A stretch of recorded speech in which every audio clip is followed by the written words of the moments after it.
আশার মন্ত্র পইরা কি জানি কি জাদু কইরা কইরা নীলা। আসসালামু আলাইকুম এভরিওয়ান, আপনারা সবাই কেমন আছেন? আশা করছি যে যেখানে আছেন আল্লাহর রহমতে ভালো আছেন এবং সুস্থ আছেন। আমি আলহামদুলিল্লাহ ভালো আছি এবং সুস্থ আছি। চলে আসলাম আমি শাকিলা ইসলাম ইউটিউব চ্যানেল থেকে আপনাদের মাঝে নতুন আরেকটি ভিডিও নিয়ে। তো 2024 সাল শেষ হয়ে 25 সাল পড়ে গেছে, নতুন বছরে এটা আমার প্রথম ভিডিও। এই নতুন বছরে সবার জন্য অনেক অনেক ভালোবাসা এবং দোয়া রইল আমার পক্ষ থেকে। সবার যেন এই বছরটা ভালো কাটে এবং সুন্দর কাটে। সেই সাথে আমার মতো যারা ছোট ইউটিউবার আছে তাদের যেন সবার স্বপ্ন পূরণ হয়, সেই দোয়াই করি সবার জন্য। আলহামদুলিল্লাহ আমার 4000 সাবস্ক্রাইবার পূরণ হয়ে গেছে। যারা আমাকে এত ভালোবাসা দিয়েছেন তাদেরকে অনেক অনেক ভালোবাসা রইল আমার পক্ষ থেকে। অনেক অনেক ধন্যবাদ সবাইকে আমাকে এত সাপোর্ট করার জন্য, আমাকে এত ভালোবাসা দেওয়ার জন্য। আমি জানি না আপনাদের এত ভালোবাসা পাওয়ার যোগ্য আমি কিনা, তবু আলহামদুলিল্লাহ আমি কৃতজ্ঞ আপনাদের কাছে। আপনারা এত তাড়াতাড়ি আমাকে এত ভালোবাসা দিচ্ছেন, সেটার জন্য অনেক অনেক ভালোবাসা রইল আপনাদের জন্য। যারা আমাকে এত দূর নিয়ে আসছেন এভাবেই আমার পাশে থাকবেন। তো আমার ভিডিওগুলো আপনাদের যাদের কাছে ভালো লাগে তারা একটা লাইক কমেন্ট শেয়ার করে দিবেন, চ্যানেলটা সাবস্ক্রাইব করে আমার পাশেই থাকবেন। যারা চ্যানেলটা আগেই সাবস্ক্রাইব করে দিয়েছেন তাদেরকে অনেক অনেক ধন্যবাদ এবং ভালোবাসা। আর যারা এখনও সাবস্ক্রাইব করেন নাই তারা প্লিজ আমার চ্যানেলটা সাবস্ক্রাইব করে আমার পাশেই থাকবেন, বেল আইকনটা অন করে দিবেন যাতে আমি ভিডিও ছাড়ার সাথে সাথে আপনারা আমার ভিডিওগুলো দেখতে পারেন। না টেনে ফুল ভিডিওটা দেখার অনুরোধ রইল সবার কাছে। আপনাদের একটা লাইক আমার ভিডিওটা আরও 5 জনের কাছে পৌঁছে দিতে পারে। তো আমার আজকের ভিডিওটা থাকবে আমি সারাদিন কী কী করলাম নিয়েই। তো এর ভিতরে আমি চা খেয়ে নিয়েছি। খালামণি সকালবেলা আসছে, এসে বলতেছে যে পিঠা বানাবে। পিঠা বানানো শুরু করার আগে আমি আর খালামণি চা বিস্কিট খেয়ে নিলাম আর কি সকালের জন্য। সকালের নাস্তা আমি কিছু খাই নাই, খালামণিও কিছু খায় নাই। বলল চা বানা, চা খাই তারপরে পিঠা বানাবো আর কি। এই জন্য চা বানাইলাম, চা খাইলাম দুজনে। খাওয়ার পরে পিঠা বানাইতে লাগলো আর কি খালামণি। এগুলা সব খালামণি করতেছে, আমি ভিডিও করতেছিলাম। আমি আসলে পিঠা বানাইতে পারি না এগুলো আর কি। চালের গুঁড়ি সেদ্ধ করার পরে এখন এখানে পুলি পিঠা বানাবে, এই জন্য আর কি ভিতরে যে খাজা দেয় সেটা বানাবে আর কি। এর জন্য এটার ভিতরে গুড় আর নারিকেল দিয়ে দিল। অনেকে এটার ভিতরে চাল ভাজা আর কি দেয় গুঁড়া কইরা, কিন্তু আমরা এখানে কিছুই দেই নাই, শুধু নারিকেল আর গুড় দিছে, অন্য কোনো কিছু দেয় নাই আর কি।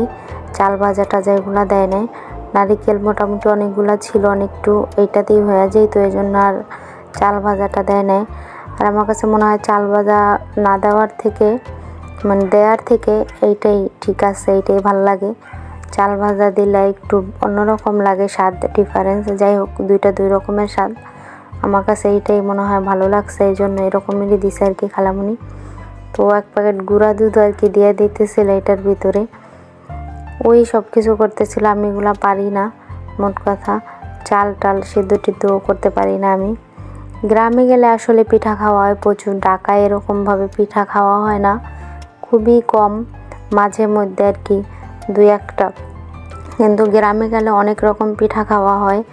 নানুর বাড়িতে আমরা যখন যাই তখন, বা আমার শ্বশুর বাড়িতে আমি যখন যাই তখন আমার অনেক রকম পিঠা খাওয়া হয়। আমার ছোট যা বানায়া খাওয়ায় আমার অনেক রকম পিঠা। আমি বানাইতে পারি না, তারা বানায়া দেয়, আমি খাই। আমি একটু মাঝে মধ্যে সাহায্য করতে পারি, আমি সম্পূর্ণ পারি না, আমার এত সাহস হয় না আর কি, যে নষ্ট হয়ে গেল কি না এরকম অনেক কিছু মনে হয়। যেহেতু আমি কখনো বানাই নাই, দেখছি বানাইতে, কিন্তু আমি নিজে একা একা কখনো ট্রাই করি নাই, এই জন্য আর কি। তো সব কিছু করা শেষ, এখন পিঠা বানাইতেছিলাম। যে খালামণি আমাকে এটা কেটে দিয়েছে, আমি শুধু ডিজাইনটা করতেছিলাম। আমি ডিজাইনটা করতে পারি। আমার কাছে মনে হইতেছিল যে পিঠাটা অনেক বড় হয়ে গেছে আর কি। পুলি পিঠার এই ডিজাইন দেওয়াটা আমি অনেক ছোটোবেলায় শিখছি গ্রামে বৈশা। আমি ছোটোবেলায় আমার নানুর বাড়িতে থাকতাম। আমার নানুর বাড়ির পাশে একটা বাড়ি আছে, ওনার মেয়ের কাছ থেকে শিখছিলাম আর কি। আন্টি লাগতো আমার, আমি ছোটোবেলায় ওনাদের কাছ থেকে আর কি এই পিঠাটার ডিজাইনটা শিখছিলাম। তারপর থেকে আর কি মনে আছে যে ছোটোবেলায় শিখছি, তখনকারটাই মনে আছে। আমি সবসময় বাড়িতে যখন যাই গ্রামে, তখন যদি কুলি পিঠা বানায়, কুলি পিঠা আমাদের গ্রামের ভাষায় গুলি পিঠাই বলে, আর অন্য বই পুস্তক বা ঢাকায় পুলি পিঠা বলে। যাই হোক, কুলি পিঠা আর পুলি পিঠা একই হইলো দুইটা। তো আমার যখন গ্রামের বাড়িতে বানাই তখন আমি ডিজাইনগুলো করি আর কি।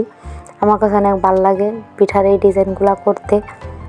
এখানে আমার খালামণি পরে আবার ছোটো একটা বাটি দিয়া এই রুটি কাইটা দিয়েছিল। পরে এখন দেখতেছে এটা ঠিক আছে, কারণ প্রথম যেটা বানাইছে ওটা অনেক বেশি বড় হয়ে গেছিলো আর কি। এখন যেটা ওইটা ঠিক আছে, ওইটা অনেক বড় বড় দেখতে একটু কেমন লাগতেছিল। এখানে আমার অনেকগুলা পিঠা বানানো হয়ে গেছে, আর সবগুলা আর কি আমি একাই সবগুলা ডিজাইন করছি। মোটামুটি প্রায় সব পিঠা বানানো শেষ হয়ে গেছে। যে এইখানে আবার এই কটা পিঠা আবার আলাদা ছিল, এই কটা শুধু চিনি আর দেওয়া ছিল নারিকেল, এই জন্য। তো এখানে খালামণি পিঠা ভাইজাও নিতেছিল আর কি, ওরেই দিছে বাঁচতে, আমি ভিডিও করতেছিলাম। ওই সব কিছু করছে, বেশিরভাগ কাজ আমার খালামণিই করছে, আমি একটু মাঝে মধ্যে হালকা পাতলা কাজ করছি আর কি। যাই হোক, দুইজন মিলে আর কি পিঠা বানায় নিলাম। সব পিঠা বানানো শেষ, তারপর বাঁচতেছিল খালামণি। আমি এই টাইমটায় যেহেতু শীতকাল, এখন আমি গ্রামটাকে খুব মিস করতেছি, গ্রামের বাড়ির। আমার বেড়াইতে যেতে খুব ইচ্ছা করতেছে, কিন্তু এখন যাইতে পারতাছি না আর কি। কিছুদিন পরে যাব ইনশাআল্লাহ। আমাদের ফ্যামিলিতে একটা নতুন সদস্য আসছে, সবাই তার জন্য দোয়া করবেন। এই পিঠা বানানোর সময় আমি গ্রামটাকে খুব মিস করতেছিলাম, গ্রামের বাড়ি। কারণ এইসব পিঠা পুলি এগুলা শুধু আমার বেশিরভাগ সময় বাড়িতে গেলেই খাওয়া হয়। আমার মামি বানায়া খাওয়ায় আর কি, আমার মামি, আমার নানু সবাই মিলে একসাথে। অনেক মানুষ থাকে ঢাকায়, দেখা যায় মানে মানুষ কম, সবাই সবার কাজে ব্যস্ত থাকে, এই জন্য এভাবে কোনো কিছু করা হয় না, খাওয়াও হয় না আর কি, সময় সুযোগ হয় না আর কি এরকমের। তো ওইখানে যে পিঠা বানাইতেছিলাম, ওই পিঠার ভিতর থেকে আর কি খামি রয়ে গেছে, সেটা দিয়ে আবার আমার খালামণি বলতেছে যে রুটির মতো আর কি, লুচির মতো বানায়া ফেলাও। সেই জন্য আর কি লুচির মতো বানায়া ফেলাইছি, বানায়া তারপর লুচি বাইজা ফেলাইছি আর কি। ওইটা গ্লাস দিয়ে কেটে নিছি, এই জন্য এরকম গোল গোল হয়েছে, আর অনেক সুন্দর ফুলে গেছে মাশাল্লাহ। দেখতেও অনেক সুন্দর হয়েছে, আর খাইতেও অনেক মজা হয়েছিল। পরে এটা হচ্ছে তরকারি দিয়ে আমরা খাইছি। এগুলা দেখতে যেমন সুন্দর হয়েছে তেমন খাইতে অনেক মজা হয়েছে, আর কি ফুলা ফুলা হয়েছে দেখে বোঝা যাইতেছে কত সুন্দর ফুলছে। এই শীতের সময় সবারই অনেক রকম পিঠা খাওয়া হয় আর কি। গরমে অত একটা পিঠা খাওয়া হয় না, কিন্তু শীতের সময় সবারই কম বেশি পিঠা খাওয়া হয়। আর গ্রামে থাকলে তো আরও অনেক বেশি সব রকমের পিঠা খাওয়া হয়, কিন্তু ঢাকায় বসে ওগুলো হয় না। খুব মিস করতেছি গ্রামের মানুষগুলারে, নানু বাড়ির সবাইকে অনেক মিস করতেছি। তারপর এখানে পিঠা বানানো শেষ, পিঠা বানাইতে বানাইতে অনেক লেট হয়ে গেছে। আর হচ্ছে আমার বোনের পরীক্ষা ছিল, ও মাদ্রাসায় নতুন জামা পরবে আর কি। ও যেহেতু মাদ্রাসায় থাইকা পড়াশোনা করে, তো একটা জামা বানায়া দিতে বলছিল। আমি অনেক তাড়াহুড়ো করে ওর জামাটা বানাইছি। আপনাদের কাছে একটু ডিজাইনটা আপনাদের সাথে শেয়ার করলাম, কেমন হয়েছে সবাই কমেন্ট করে জানাবেন। আর আমার ভিডিওটার যদি কোনো অংশ আপনাদের কাছে ভালো লেগে থাকে, তাহলে একটা লাইক কমেন্ট শেয়ার করে দিবেন প্লিজ। এই জামাটা একটা গোল জামা ছিল, তো নিচে আর কিছু ডিজাইন নাই, এই জন্য আমি শেয়ার করলাম না, শুধু বডিটাই শেয়ার করলাম। উপরেই এতটুকু, উপরে আর হাতাটাই ডিজাইন করছি আমি। এই জামাটার ফিতাটা সাইডে দিছি, এক সাইডে ফিতা দিছি আর কি, বডি মাজাটা আর কি কমানো বাড়ানোর জন্য, ফিটিংয়ের জন্য পাশে ফিতা দিয়ে দিছি। তো আমার এই কাজগুলো করতে করতে আমার আজকে অনেক লেট হয়ে গেছে, রান্না বান্না করা হয় নাই। তো জামা বানাইতে বানাইতে অনেক দেরি হয়ে গেছে আর কি। পরে রাত্রে রান্না করতেছিলাম আমি, জামা বানাইয়া দিয়ে তারপরে ওরা আবার মাদ্রাসায় টাইম মতো দিয়ে আসতে হবে, এই জন্য। তো জামা বানাইতে বানাইতে আমার অনেক দেরি হয়েছে, পরে রান্না বান্না বসাইলাম। জামার ডিজাইনটা আপনাদের কাছে কেমন লাগছে সেটা কমেন্ট করে জানাবেন। তো এখানে আমি রান্না করতেছিলাম আর কি, তরকারি ভাত সব কিছুই রান্না করব। এখানে হচ্ছে আমি ইলিশ মাছের মাথা দিয়ে ফুলকপি দিয়ে রান্না করব আর কি সবজি, অন্য সবজি না, শুধু ফুলকপি আর ইলিশ মাছের মাথা দিয়ে আর কি রান্না করব ফুলকপিটা। আমার এই ইউটিউব চ্যানেলটা খোলা আমার একাকিত্ব থেকেই। আমার ছোট বোন বলছিল তুমি একা একা বাসায় থাকো, তুমি একটা ইউটিউব চ্যানেল খোলো, ওখানে ভিডিও করবা, ভিডিও দিবা, সময় চলে যাবে আর কি। সেই জন্যই আর কি তার কথাতেই আমার ইউটিউব চ্যানেলটা খোলা, যে একটু ব্যস্ত থাকি। একা থাকলে মানুষের কিন্তু অনেক কিছু মনে হয়, অনেক খারাপ লাগে, অনেক একাকিত্ব আসলেই খুব ভয়ঙ্কর একটা জিনিস। মানুষ 5 জনের সাথে মিশলে মনটা হালকা হয়, একা একা থাকলে অনেক বেশি মানুষ নিজের মধ্যে হারায়া যায়, অনেক বেশি মানুষের আর কি অনেক রকম কথা মনে পড়ে, অনেক মানসিক অশান্তি থাকে একা একা থাকার কারণে। আমি মনে করি অনেক ধরনের কথা আসে, অনেক ধরনের কথা মনে পড়ে, মাথায় খুব প্রেশার পড়ে যায়। কারণ সারাদিন যখন আপনি একা একা থাকবেন, নিজের ভিতরে অনেক কিছু চিন্তা করতে থাকবেন, নিজের মাথার ভিতরে অনেক কিছু ভাবতে থাকবেন, তখন আপনার খারাপ লাগবে, ভীষণ খারাপ লাগবে। যখন আপনার 5 জনের সাথে মিশবেন তখন আপনার ওই কথাগুলো মনে পড়বে না, ওই খারাপ লাগাগুলো মনে পড়বে না।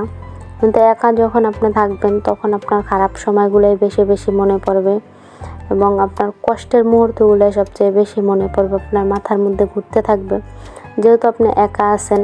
তো যখন 5 জনের সাথে মিশবেন, কথা বলবেন, 5 জনের সাথে থাকবেন, 5 জনের মাঝে থাকবেন, তখন আর কি এই জিনিসগুলো মনে পড়ে না। কারণ 5 জনের সাথে 5 রকমের কথা বলতে বলতে একটু না একটু দূরে যায়, ওইগুলা ভুলা যায় মানুষ, মনে রাখে না আর কি, বা মনে থাকেও না, খুব কম মনে পড়লেও। আমি আমার নিজের জীবন থেকে এতটুকু শিক্ষা পাইছি, আর যা পাইছি না পাইছি, কিন্তু এই শিক্ষাটা পাইছি যে আপনি যখন মন খারাপ থাকবে তখন আপনার নিজের মন নিজেকেই ভালো করতে হবে। আপনার মন ভালো করার জন্য অন্য কেউ আসবে না। তারা আপনার বন্ধু বলেন, বান্ধবী বলেন, বা অন্য আদার্স অন্য কেউ, তারা তাদের প্রয়োজনই আপনার সাথে কথা বলবে, তারা তাদের দরকার মতো আপনার সাথে কথা বলবে। তারা আপনার মন খারাপ দেখে আপনার মন ভালো করার জন্য আসবে না, তারা তাদের প্রয়োজনটা মেটানোর জন্য আসবে। তাদের কথা বলতে ইচ্ছা করছে, সেই ইচ্ছা থেকে আপনার সাথে কথা বলতে আসবে। কিন্তু আপনার যে মন খারাপ, আপনার মনটা যে ভালো করার চেষ্টা করবে, সেটা সবাই করে না। বেশিরভাগ ক্ষেত্রেই নিজের মন খারাপটা নিজেকে ভালো করতে হয়।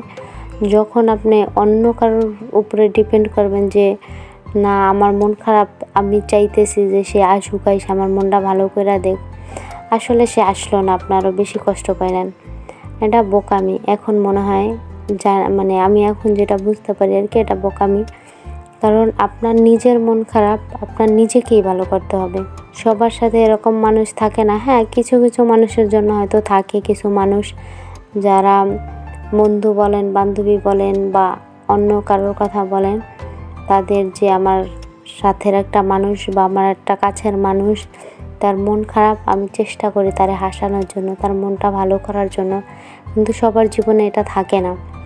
তার আর হচ্ছে আপনি অন্যজনের উপরে ডিপেন্ড করতেছেন, মানে আপনার লাইফের আপনার খুশি অন্য কারোর হাতে, যে সে আপনাকে খুশি করবে সেটার জন্য।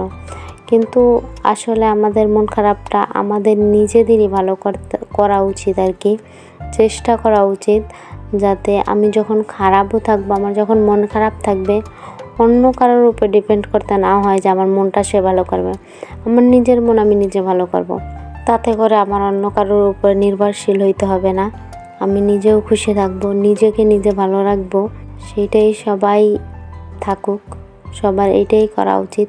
নিজের ভালো থাকাটা নিজের দেখা উচিত, কারোর উপরে ডিপেন্ড করতে হয় না, যে আশাও করতে হয় না যে ওই মানুষটা আমার এই জিনিসটা করে দেবে, বা ওই মানুষটা আমাকে খুশি করার চেষ্টা করবে। এটা বোকামি, আরও বেশি কষ্ট পাইতে হয়, আরও বেশি খারাপ লাগে। আমার একাকিত্ব থেকে আমার ইউটিউব চ্যানেলটা খোলা, আমি ভাবতেই পারিনি আমি এত তাড়াতাড়ি আপনাদের এত ভালোবাসা পাবো। সবার কাছে আমি অনেক অনেক কৃতজ্ঞ। যারা আমার আজকের ফুল ভিডিওটি দেখলেন, সবাইকে অনেক ধন্যবাদ। আমার ভিডিওর কোনো একটা অংশ যদি আপনাদের কাছে ভালো লেগে থাকে, তাহলে একটা লাইক, কমেন্ট, শেয়ার করে দিবেন, একটা কমেন্ট করে দিবেন ভিডিওটা আপনাদের কাছে কেমন লাগলো। তো আমার আজকের ভিডিওটা এই পর্যন্তই। আর আমার ভিডিওতে যদি কোনো ভুল ত্রুটি হয়ে থাকে, তাহলে ক্ষমা সুন্দর দৃষ্টিতে দেখবেন। সবাই ভালো থাকবেন এবং সুস্থ থাকবেন। দেখা হবে নতুন কোনো ভিডিওতে। আসসালামু আলাইকুম।